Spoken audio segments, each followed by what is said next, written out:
Don't believe if anybody tells you that the Earth goes round the moon. If the weather is fine, we will go for a walk in the park.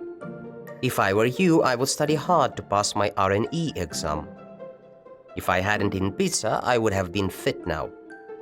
All these sentences have one common feature. They all have some conditions. That's why this type of sentences is called conditionals. There are 4 types of conditionals in the English language. They are called 1. Zero conditional. 2. First conditional. 3.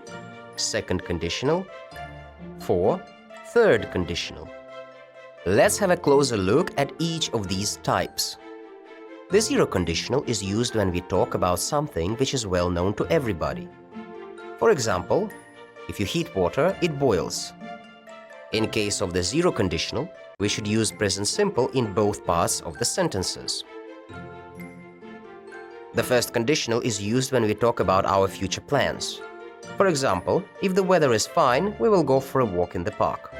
In case of the first conditional, we should use present simple in the if part of the sentence and future simple in the main part of the sentence. The second conditional is used when we want to talk about some situation in the present or in the future that is not real. For example, if I were you, I would study hard to pass my RNE exam. In case of the second conditional, we should use past simple in the if part and would, could, plus first form of the verb in the main part.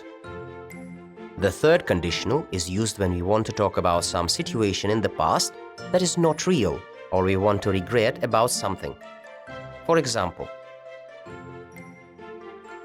in case of the third conditional, we should use past perfect in the if part and would, could, plus have, plus third form of the verb in the main part.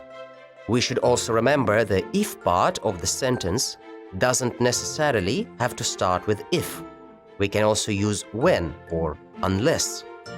Unless means if not.